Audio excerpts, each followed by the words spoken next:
Hello there, everybody.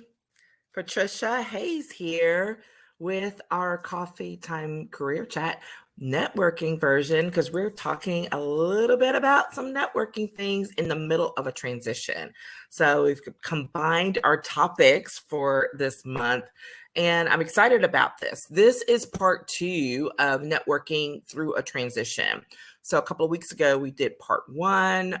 You can go search and find it in the social media platforms or on the YouTube channel for sure. But we're going to go through part 2 here. And let's just a quick recap. From part 1, what we were really talking about was kind of like the basics, right? And we were discussing about how you have to get outside the box, about, it's when it's time to level up and how do you approach that, and then masterminding your way out, building up, pulling together, I should say, some key relationships to serve as your personal mastermind through the process. So today, we're going to talk about part 2, where we're really going to be focused on the balancing act, right? Because there is a balancing act that has to be made when you're in a transition, because there's so much going on. And this balancing act is that of creating new pathways while maintaining what you have. And I'm talking about in terms of your professional relationships and connections. Okay. So, you need to move forward, push forward with some new relationships, some new opportunities, all of that. But you're like, I've got these people here. Like, what do I do with them? I need to be able to do it. So we're going to talk about that today. And here's really, before we even jump into those, the details of those strategies, let's address the mindset piece right here, because there are 2 things that need to happen.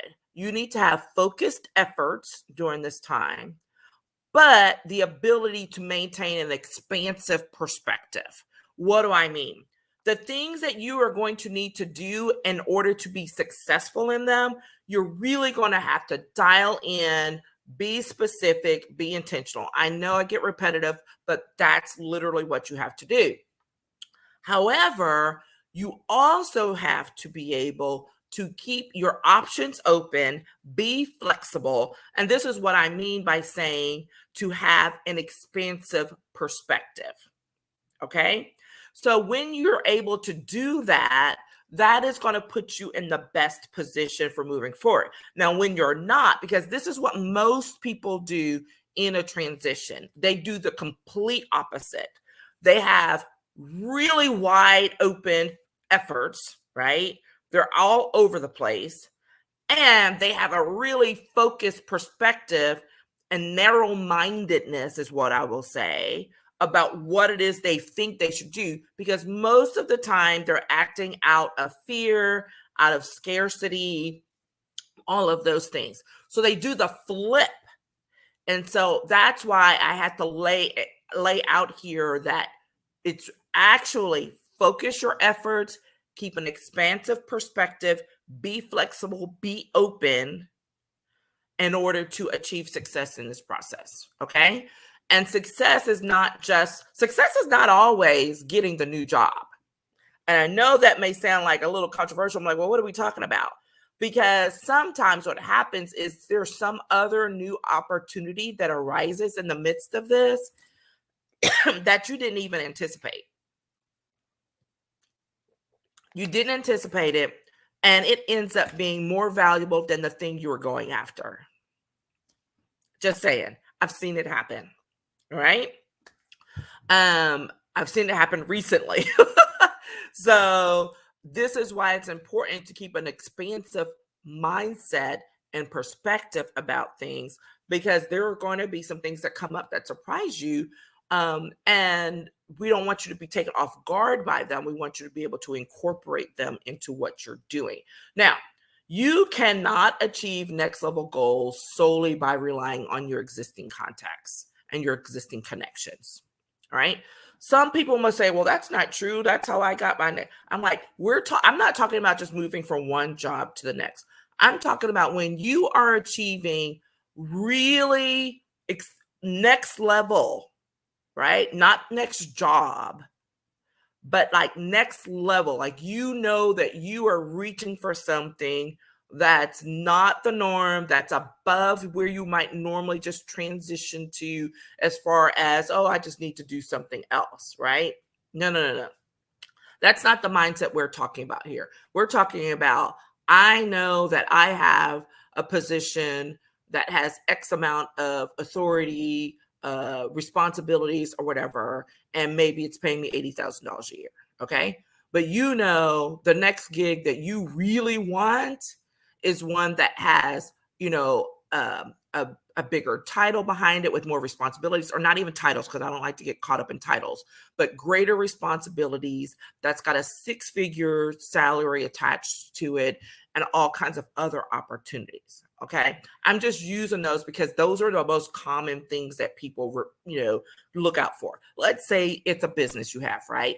And you know that the next level thing that you want is, you want to be able to connect up with 3 specific types of people in your industry, or who can support your business, who will allow you to grow at the next level. So whether it's a project, whether it's an assignment of some sort, a contract, okay?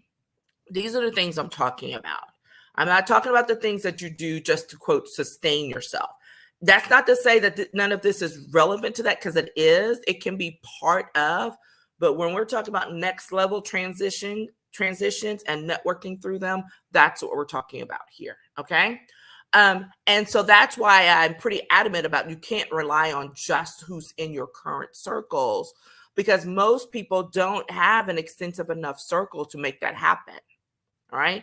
There are some people who do. If you have a really deep and extensive network that you have maintained over some years, but even that's going to require making sure you're leveraging it in a certain way in order to get to those next level things. Okay. But most people don't have that, or do not know how to do it.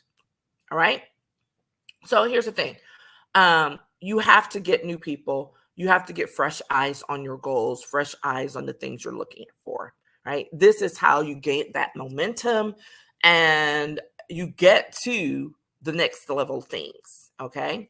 So how do you do it? How do you do it? I know the people are like, well, how do you do all of that? That seems like a lot. And I don't, I'm already, hyperventilating from the thought of it. And it's okay. It's deep breaths. We could do this. Okay. So here's the thing. There are 2 ways to do it. Cold turkey, soft intros, right? And that's the one that makes most people, very nervous. And then, or tapping into your existing network, which is what most people are comfortable with. But I'm going to show you how you should be a little uncomfortable, because you need to be doing it in a very specific way. Okay. So the first one, where you're going, cold turkey, like just reaching out to new people that you don't know, or maybe some folks that you barely know, like you attended a conference or something like that, that you've crossed paths with them, right? And so they're going to provide maybe a soft intro, right? So here's the thing. You are reaching out to these people directly. You don't have a lot of connection with them currently. The best way to do that, like, there are 2 ways to do that as well. You can do that just straight up, emailing someone, calling them, messaging them, something like that. LinkedIn is our friend. I always tell people that. If you're not on LinkedIn, shame on you, because that is one of the most valuable resources for professionals in today's marketplace. And not because you're going to be spamming people. This is not what we do. Okay. But this is how you can go learn about people, figure out where they are, and then do something to help connect you. So if you go to someone's profile and you realize that you're both part of the same sorority, then guess what? Now you have something that connects you to talk about.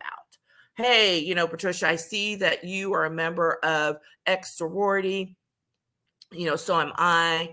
I'm in the process of, making some transitions. I would love the opportunity to chat with you if you have the freedom, or if you have some suggestions about who I should reach out to next because of X. Okay. So whether you are in the same group, whether you have some people in common. Now, before you start using people's names, you need to make sure that it's okay, because you don't know the level of their connection with them, right? So we'll talk about that a little bit later.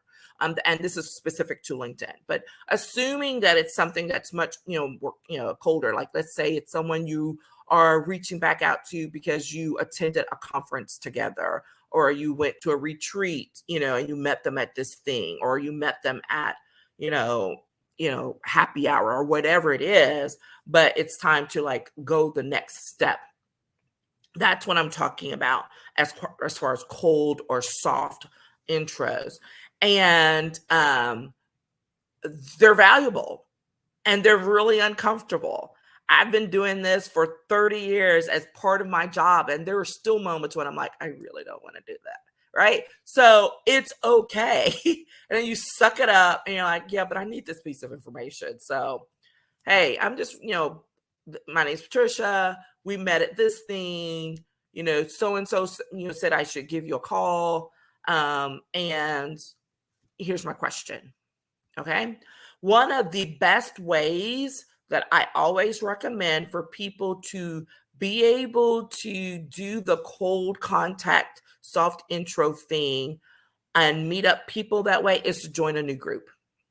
It's the easiest thing to do because the group itself becomes the connection point, and you use it as your point of leverage. Okay. It is the easiest way to do it. Find the group, pay the dues, attend the stuff, right? Don't just take the emails and try to do it. No. Get out there, be visible, make some contacts in a controlled environment. That's why those group things are the best thing. It's a controlled environment. Someone's already done all the work for you. They've done all the work for you.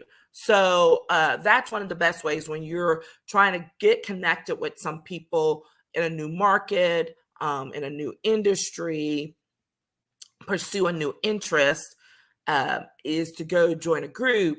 And that way, again, that group becomes your connection point, because that's the thing. You need a connection point. What's the connection point? Okay. And sometimes you'll say, well, I don't have, that's the whole point. I'm reaching out to cold. But there's something, if they are in an industry you're in, that's your connection point. It's like, hey, I see that you do X and you've been in this industry for a minute. I am looking to make a transition into this industry, and I'm looking to get some advice or some recommendations for other resources that I should consider while doing that. That's it. That's the message. That's the text. That's the email, right? Don't make it more complicated than it needs to be. All right. Don't make it more complicated. Most people are still really busy, really caught up in things, still in recovery mode. So don't make it more complicated than it has to be. Okay. And so then the second way of being able to do this next level piece of networking and building those relationships when you're in the middle of transition is to tap into your current network. But I'm going to tack on a couple of words. You're going to do it very deliberately and intentionally. This is different because this actually requires work. Most people do not do the work that is necessary to utilize their existing network efficiently and effectively in the middle of a transition. And here's why. Most people respond out of fear, scarcity, because they're concerned like, oh, I got to hurry up and get this new job. I don't want to be without a job. I'm going to need the money. Or what if these people don't like? I mean, all of this stuff, right? These stories that we're feeding ourselves. And this is why I started off with that mindset piece about focused efforts, expansive perspective, and not the reverse. Okay. If you just go haphazard, reaching out to people saying, hey, I'm looking for a new job and I want to do X, let me know if you hear anything. But if this is a person who doesn't have those types of relationships or connections, you've just wasted your time and energy. And you may have you haven't utilized your network in an effective manner because you're tapping into someone who can't really help you. Okay? So this is why the reflection work is so crucial. You must sit down and identify three types of people. I want you to identify three types of people in your existing network. The first one is someone you know who has moved on already. They do not have to have moved on to the industry that you're wanting to move into or whatever. It's the fact that they have already made a transition, whether it's in their career or in their business, because that is going to be the connection point of your conversation, of talking to them about their transition. What are the things that, really stuck out for you? What is it that you wish you had done but did not? What's your best piece of advice? All right. This is not because your efforts or your experience is going to mirror theirs. It's not. Everyone has a different experience. However, talking to someone about it will help you knock away all the heebie-jeebies, right? And some of that stuff that makes you nervous, because it helps you to realize you're not the only one. Not only are you not the only one, you're not the first one to have gone through this. This is one of those things that when I made one of my first major transitions and a couple of other ones, I really wish I had done more of, okay? Not being scared to reach out to people who have already made a transition and to engage them in that conversation about what that was like for them. Okay, that's the first person. And it could be several. So it doesn't just have to be one, but that's the first type of person I want you to write down in your reflection work. The second one, here's the second one, is someone in the industry who has crossover influence. So this is someone who is in your industry. They don't have to work with you, mind you, okay? But someone that is in your industry, that is in your, field of interest, whatever, but who has crossover influence in terms of, they roll with a bunch of, different people. They like to explore some things, that type of thing, okay? We all know somebody like that, right? We all know somebody like that. So I want you to sit down and actively think about that. And that's a person who you're going to talk to as well, because you're going to do the same thing and talk to them about, hey, I'm in the midst of, a transition. I'm trying to figure out what I'm going to do next. And I really want to get to know some other people, whatever. Who will you recommend? Like, how do you do that when you're meeting up or you're connecting with other folks? What does that look like for you? Okay. The third person that you need to write when you're considering tapping into your own network and you're trying to be deliberate and intentional about it is someone who has an extensive, deep network, regardless of the industry. This is your person who is your hardcore relationship builder, right? They know, it's not just that they know a lot of people, because people can say they know a lot of people, but the question is, what's their level of influence, right? What's their level of influence? And, this is the person who can call someone that they haven't talked to in 3 years and say, hey, I got someone who's thinking about doing some things. Do you have some ideas for them? That person. Okay. And sometimes most of us know somebody like that, but it takes a little bit of time to think about it. And it's also because, and the reason why we're hesitant is because we're not keeping good tabs with them. We haven't been nurturing that relationship. This is why I always talk about nurturing your professional relationships, because when it comes time for this transition, the last thing you want is to have to reach out to someone cold, even from your own network. It is different if you're reaching out cold to someone you don't know. But when you're reaching out cold to someone you haven't talked to yourself, like, now you got to get them up to speed. You got to figure out where they are. And, we all have these varying levels of relationships with folks, right? But this is that part of why it's important to nurture them long before you're in that point of need. Okay. Now, if you're in the midst of a transition, you're like, but I didn't do that. It's okay. You're going to have to implement your nurturing sequence like right now. Catching up with folks. You're going to have to schedule the coffees. You're going to have to schedule some video chats. Because the thing you're going to be doing now is trying to go to someone cold and say, oh, but can you help me with? No. Right? So you can have that conversation, say, hey, I'm catching up. It's been a minute. I know. I want to let you know where I am right now. And also ask and see if there's anything that you need that I can keep an eye out for. Always, always, always make sure there is a giving and receiving. Do not just go in to take. All right. The taking part, that is against everything that I teach and that I believe. All right. So make sure, and you may say, well, I don't have anything to give them. You know what? You ask, because you never know. While you're reaching out, you never know who you're going to come across that will be able to be helpful to someone else. Okay. This is why it's important to maintain the relationships and work through the process. Okay. So this is your foundational stuff for while you're networking and through a transition, right?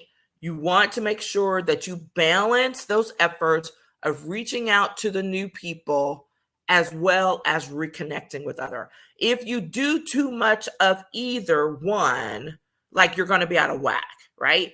If you reach out only to brand new people, you're going to lose steam on that because you don't have relationships with them yet. And you're going to lose momentum, and you're going to be like, oh, well, see, I knew this wasn't going to work. No, it's not that it's not going to work. It's going to work, but you're trying to rely too heavily on people who don't know you, which is why you have to balance it with the people who do know you. Be respectful of their time and that relationship and build it forward. But if you only rely on people you already know, guess what? You're relying on them to bring in new people to your circle, which is not a bad thing. However, if you over rely and only do that, that means you're not doing any of the work yourself on reaching out to new folks. You have to have a balance of the two things going on. They don't have to be balanced in terms of only this thing every time, but like in terms of across the time of a transition.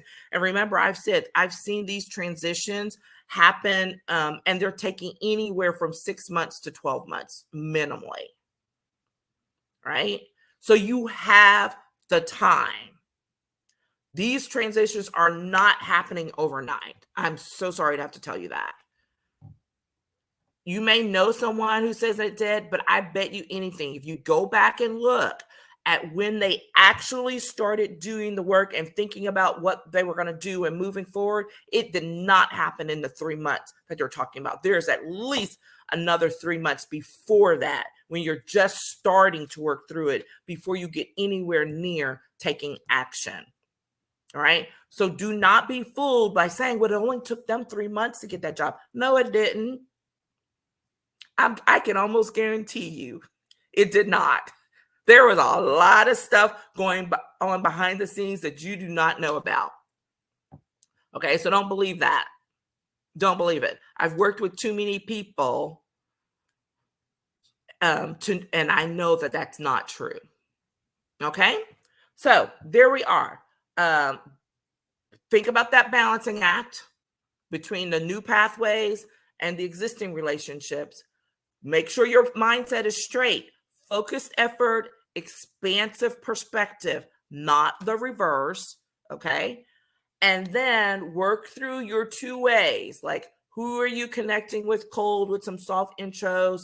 What new group do you need to join to help, build that out, to help facilitate that, make that a little bit easier for yourself, and tapping into your your current network, very deliberately, very intentionally, doing the reflection work, focusing on identifying those 3 types of people in your network that you can start reaching out to and tapping into right away.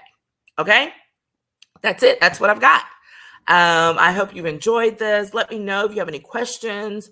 If you need more work or need help in working through your network and identifying some of those things, happy to have a chat with you and do a consult. Or you can go check out my 30-day networking consistency challenge. It is 4 weeks of very specific actions that you can take that will help you to build out and reconnect. It's the thing that I advise people to do. It's really it's just the plain spoken, like, do this every day, do this next thing, and identifying ways to tap into your professional network on a consistent basis so that it becomes a habit and you're not rushing into it or feeling stressed about it down the road. Okay. So that link is in my bio. You can always check that out. Take care, everyone. I will talk with you again soon. Bye-bye.